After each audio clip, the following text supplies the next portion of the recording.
Τα δάκρυα του Μέση, οι πανηγυρισμοί, οι απογοητεύσεις, τα γκολ που γράφουν ιστορία, αυτές είναι οι εικόνες που μένουν χαραγμένες από έναν μεγάλο τελικό. Υπάρχει όμως μια εικόνα που κανένας φίλαθλος δεν θέλει να δει. Ένας παίκτης πεσμένος στο χορτάρι, να πιάνει το γόνατό του, τον αστράγαλό του ή τον πίσω μυρό του, γιατί εκείνη τη στιγμή δεν κινδυνεύει μόνο ένας ποδοσφαιριστής, μπορεί να αλλάζει ολόκληρη η ιστορία του αγώνα. Σήμερα θα δούμε τους 5 τραυματισμούς που μπορούν να αλλάξουν την εξέλιξη ενός τελικού Μουντιάλ.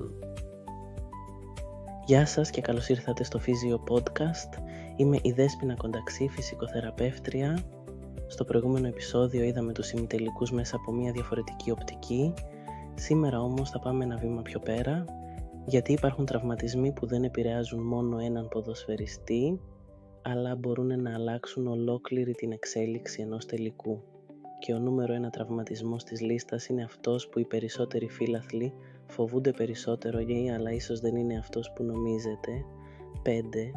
Ξεκινάμε από έναν τραυματισμό που πολλοί θεωρούν αθώο, το διάστρεμα του αστραγάλου, αρκεί ένα άτσαλο πάτημα, ένα πάτημα πάνω στο πόδι ενός αντιπάλου ή μια κακή προσγείωση.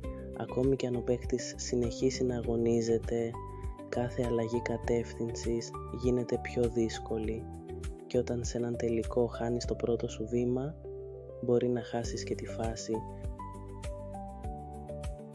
Αλλά τώρα περνάμε σε έναν τραυματισμό που βλέπουμε πολύ συχνότερα. 4.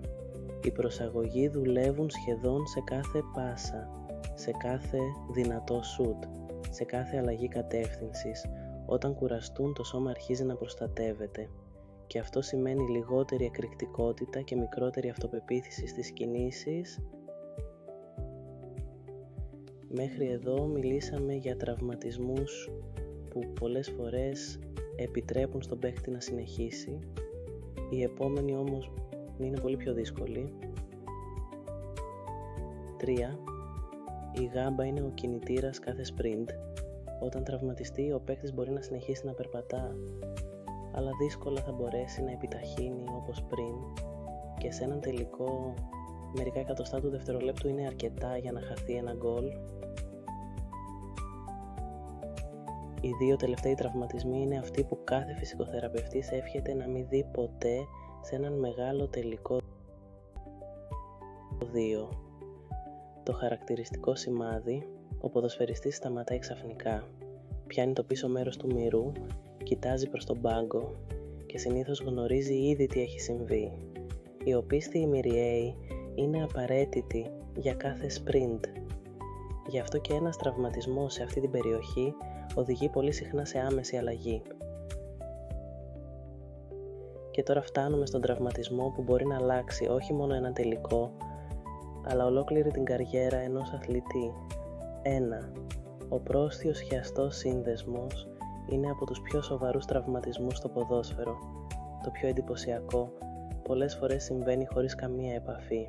Μία απότομη αλλαγή κατεύθυνσης, ένα λάθος πάτημα, μία προσγείωση και μέσα σε ένα δευτερόλεπτο τελειώνει ο τελικός και ξεκινά μια μακρά περίοδος αποκατάστασης. Οι τραυματισμοί είναι μέρος του αθλητισμού, δεν μπορούν πάντα να αποφευχθούν, όμως η σωστή προπόνηση, η ενδυνάμωση, η αποκατάσταση και η διαχείριση της κόπωσης μπορούν να μειώσουν σημαντικά τον κίνδυνο και αυτός είναι ο λόγος που η πρόληψη αποτελεί τόσο σημαντικό κομμάτι της σύγχρονης αθλητικής φροντίδας. Μετά από αυτό το επεισόδιο, είμαι σίγουρος ότι στον επόμενο ποδοσφαιρικό αγώνα δεν θα κοιτάζω μόνο την μπάλα, θα προσέχω και όσα συμβαίνουν μακριά από αυτή. Αν σας άρεσε αυτό το επεισόδιο, αφήστε ένα like και κάντε εγγραφή στο κανάλι και τώρα θέλω να μου γράψετε στα σχόλια ποιος από αυτούς τους 5 τραυματισμούς πιστεύετε ότι είναι ο πιο καθοριστικός σε έναν τελικό. Διαβάζω όλα τα σχόλιά σας και χαίρομαι πραγματικά όταν δημιουργείται συζήτηση.